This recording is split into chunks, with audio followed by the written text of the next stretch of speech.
lisod gid lang kinabuhi. Kanang uban gahubog-hubog kay moro ba lang natiguhan nga unsaon pag-atubang sa problema sa kinabuhi. Dagko na lang problema, lumsan-lumsan ng problema, pero pag mahilangoy po, ang problema, laban na po sa nakautang pa. Diba? Pero makailan na sila sa Ginoo, pag umagin na. Pero di po na sila makailan sa Ginoo, di po ta mamalita. Di ba? Okay, how can they hear if no one will tell them? Di ba? Kunya usama sa nato pag ato dito, wa ta gipadala, o man sukor gid sa inyo pastor, manangyata. Mag-evangelize ta, evangelize gyud. Kaya nga naman, it's not time to be silent. Amen? Okay, number one reason why we should not remain in silence, it's because the world is in a mess. Amen? Amen. Ikaduha, we should not remain in silence because God has a history of doing the unordinary and unexpected. Ato lang ng Tagalog niya, ang Diyos na ating nga atong gialagaran, Diyos ng himala. Ngano gani nga pag ka-discovery sa mga saglahon, ngano gani nga wala na mga Syrianhon nga sundalo? Ngano? Kung sa rason, hinumdum mo? Kaya nga naman, gipapatay sila sa Ginoo, o dagang kabayo nga nagdagan, dagan. Kaingon nila, ang mga Israelinhon nag-hire sa mga Hitihanon o sa mga Ehiptohanon, naggibayaran nila ang mga kasundaluhan sa Ehiptohanon o sa Filistihanon. Kaingon nila kay kadung kung sila mga kabayong nagdagan. Pero dili ba? Kisa buhat ato. Ginoo, di ba? O balikan nimo previous ini kasi nahitabo kadto panahon ni Elijah. Hinumdum mo sa nahitabo. Gipalibutan sila, di ba? Dagan kay mga sundalo, nya napakadlok tong sulugon. Di ba? Niya mention nga, sir, ito ginato yung propeta. Mention nga, dagan kayo mga sundalo na palibot na to. Kunya, mingon si propeta Elisha, ginoblihan niya mga mata. Di ba? Aron nakakita siya. O pagbalik nagdungaw sa iyahang assistant, pastor, assistant prophet. Kasi yung nakita, chariots of fire, nga mas daghan pa sa mga sundalo nga nagpalibot nila. O, kinsa man ito yung nagmaniobra to? Kinsa man itong buhat? Ha? Buhat sa Ginoo, di ba? Kita sila mga chariots of fire. Mga anghel actually. O binaging pulong sa Ginoo, di ba? He who is with us is greater, okay, than he who is in the world. Okay? Dili chariots of fire ang ilang nakita. Kadungog ra sila. Kakahog. Mga sundalo nagkabayo. Nya kaingon sa mga Syrianon o mga sundalo nga sinuhulan sa hari sa Samaria. So ang ilang gibuhat, nagan sila pagkakilom-kilom na. Gibiyan nila ilang mga tulda. Gibiyan nila ilang mga gamit. Gibiyan nila mga asno kabayo. Nagan sila. Hatod nga nahiabot na sila dito sa Jordan River, which is mga 25 miles. Okay? Layo-layo na yun. Nagkatag na dito ang ilang mga biste, mga galamiton, sa gubat. Dito na diskubrihan sa mga Israelinhon nga, wala naman ito palibot eh. No? Pero again, mabalik na sa punto, kinsa man itong trabaho. It was the Lord's. Amen? God has a history of doing the unordinary and unexpected. Amen. Kasiguro yun ko nga sa inyong mga kinabuhi na kasinati mo. Sa pagkabutan sa Ginoo, sa pagkagamanan sa Ginoo. Nga sa makadaghan nga panahon sa inyong kinabuhi, time and again, makaingon dyan ka, Lord, pagkamilagruso dyan mo. Pagkamaayo dyan mo, Lord, pagkagamanan dyan mo, Ginoo. Dili man siguro pareho na yun nga naitabo, pero makaingon dyan ka, Lord, huwag pa ka magpatimaw.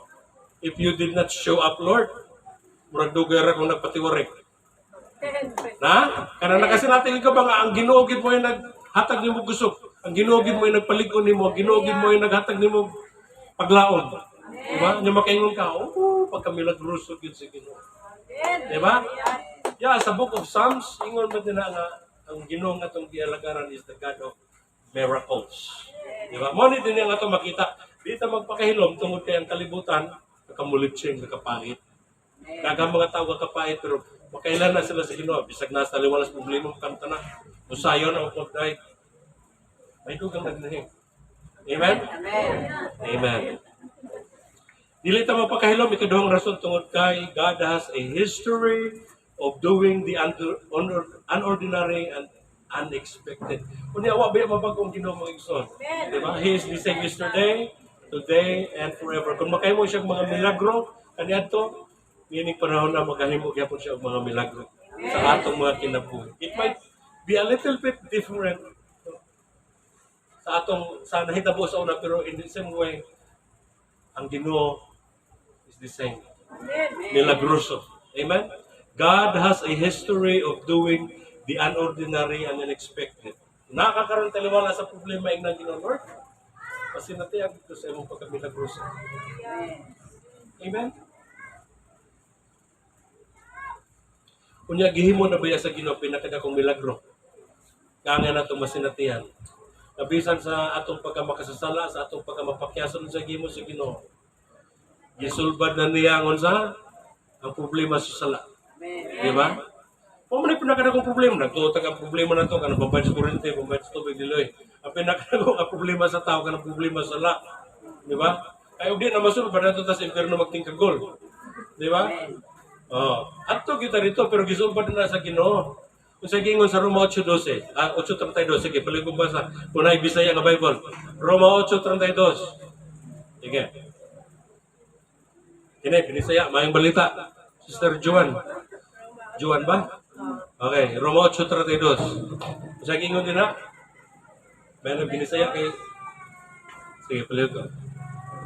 Kung wala magdumili ang Dios sa pagtugyan sa iyang anak kadto sa kamatayon alang kanatong tanan, dili ba hatagan usab kita niya sa tanang butang nga atong pangayoon kaniya? Oh, di ba? Kung wala ko na magdumili ang Diyos nga man, pagtugyan sa iyang anak nga si Jesucristo, na atong manluwas ngadto sa kamatayon, aron pagsulbad sa atong problema sa sala, di ba?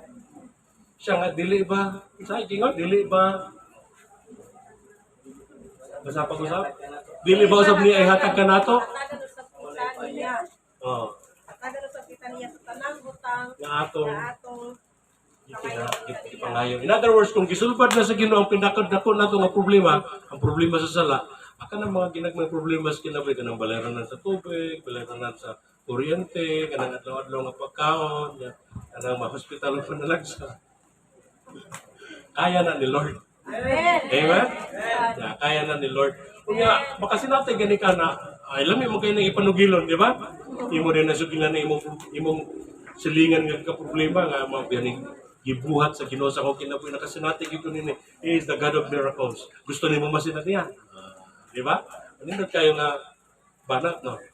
Muna nga, it's not time to be silent. Amen. Because the world is in a mess.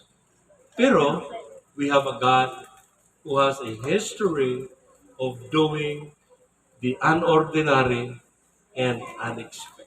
Amen. Kung nakakataliwala sa problema, God will show up for you. God will show up for you. Sigurado ginawag yun ay doon na, tanawa ragod. Kakapait silang kinabuhi, galisod silang may, kagipalibutan silang gutom kayo. Pero God showed up for them. Di ba? Kung pakita yun ang Ginoo para nila. In the same way, kung magpait mo kinabuhi, God will show up for you. He will do something because He is the God of miracles. Amen. Amen. Amen. Ang ikatulong nga leksyon na ito magwa din, nga nga dili ito magpakailong because we have a message to deliver. We have a message to deliver. Balikan na ito, versikulo 9. Siya, dili husto ang atong gibuhat. Ingon ang upat na sanglaw, nagisura na sila siya. Dili husto niya itong gibuhat. Kita ramon mag-enjoy nining kuhan. Mga na-discover na itong blessing. Di ba? Siya, kining adlaw sa may balita. Siya, dili ito magpakahilom. Atong suginlan ng hari. Niya mo ni ang ilang gimo, di ba? We have a message to deliver. We have good news. We should not keep it to ourselves. Na-discoveryhan nila nga wala na mga kaaway, di ba? Gawas na sila. Na dili na sila kinalang mga matay sa gutom o kauhaw. Busa, yadto sila sa ganghan sa syudad o gisultihan nila ang gwardya. Sila, Sir, ang mga Syrianon wala na. Ibalita nga to sa hari. Tungang gabi, matang hari. Pero ang hari, wag po pagsalig sa Ginoo. Mingan siya, pagbatan niya siya nga, sultihan tamo kung sa ilang plano sa tumakaway. Sa nanago sila.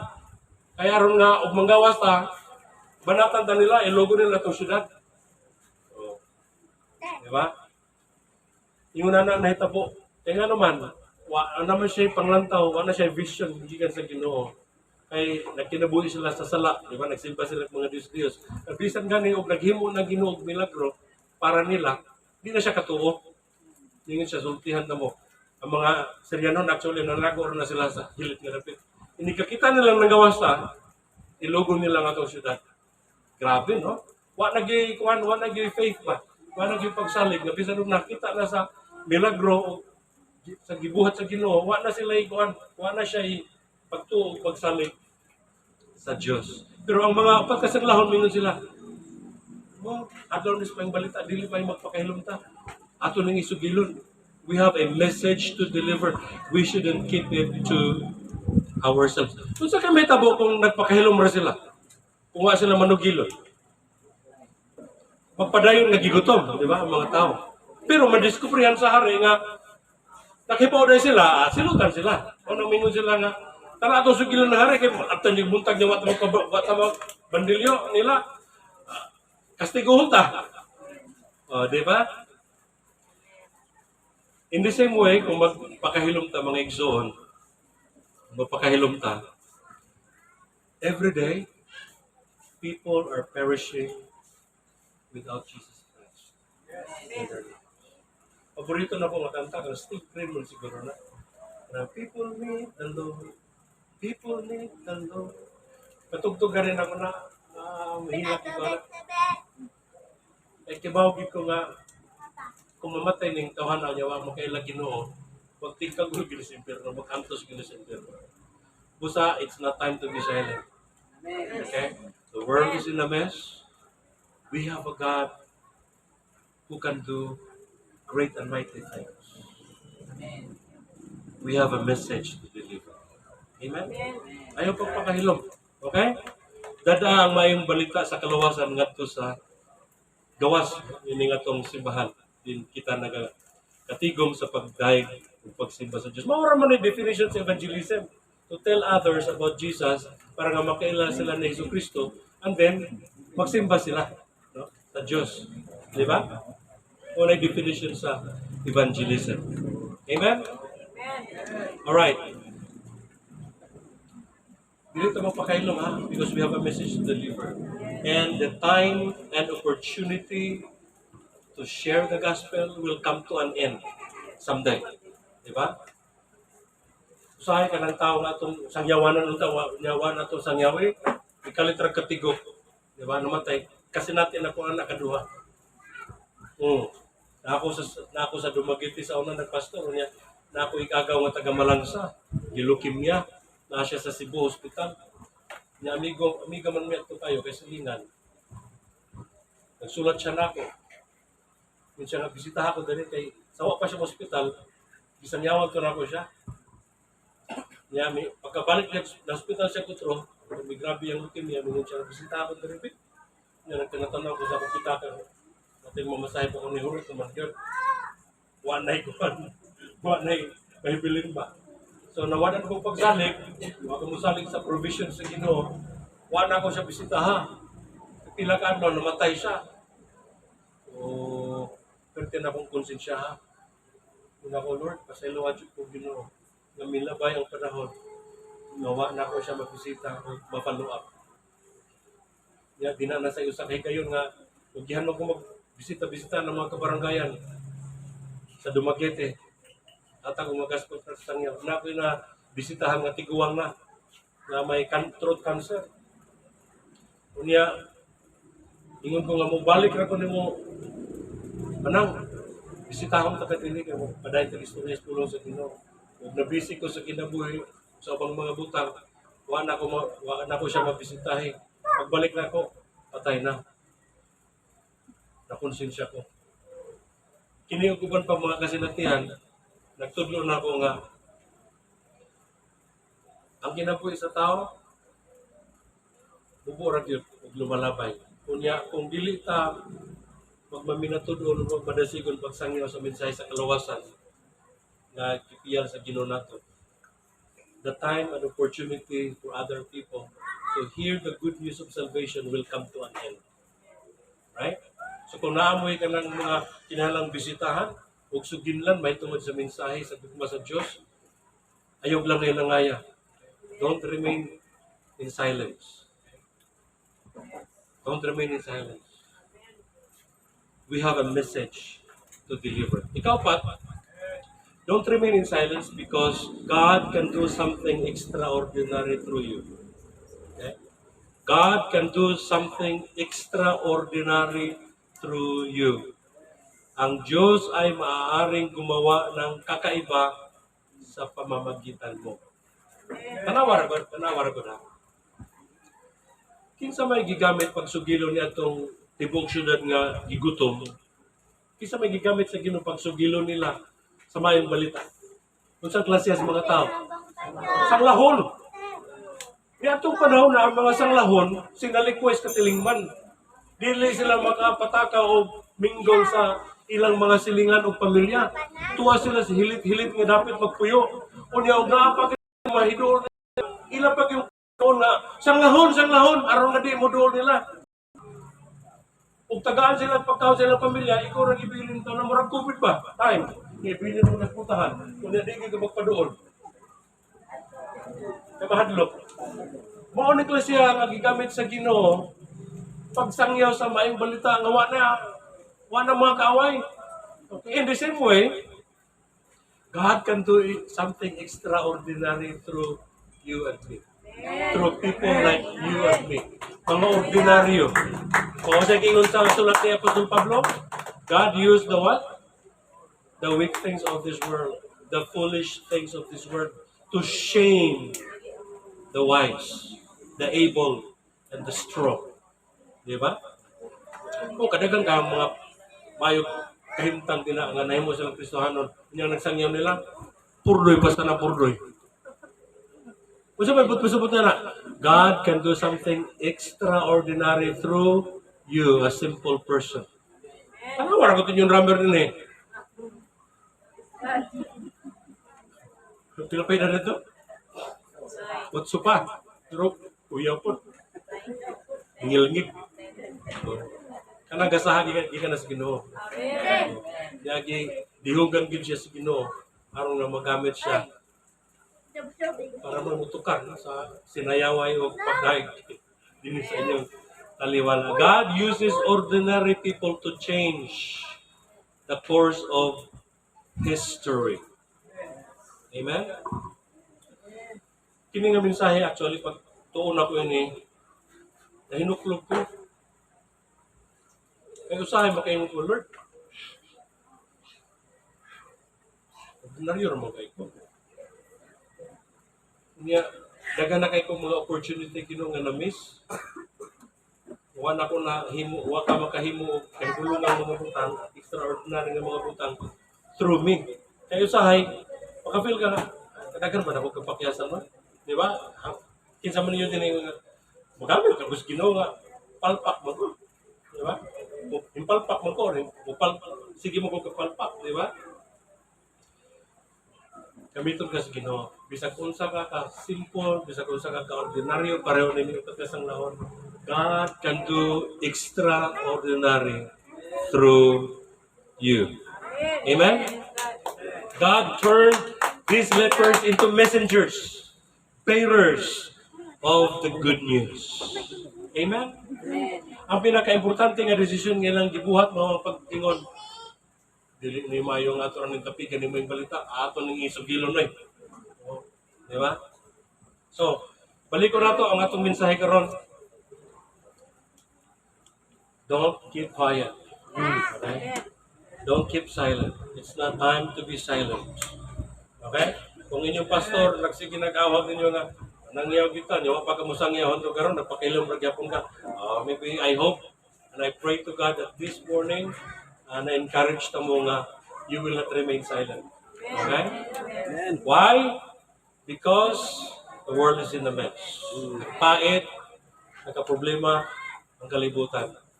But we have the good news, which is Jesus Christ. Yes. The problem solver. Amen. Amen? Amen. We have Jesus Christ who loves them. Yan ka na ba yung mga tawanan o sa bugman? Diba? We have Jesus Christ who is our hope. Kana mga tawanan o ay paglaong. Amen? But we have Jesus Christ, our living hope. So don't remain silent. The world is in a mess. We have a God who has a history of doing the unordinary and unexpected.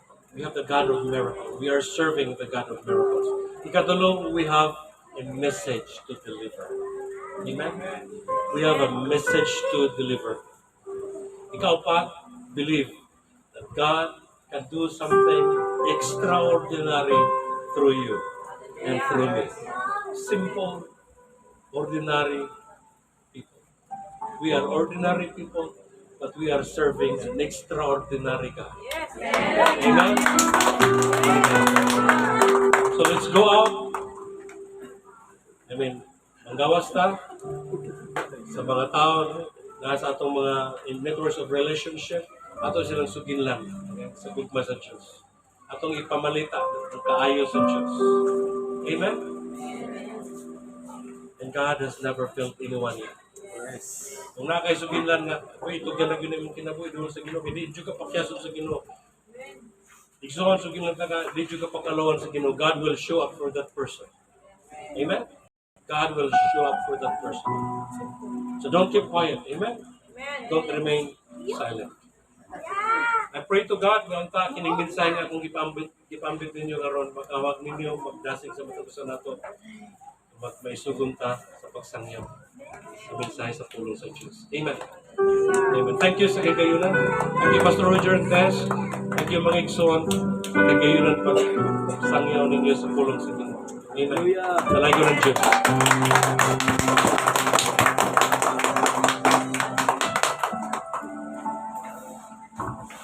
Hallelujah.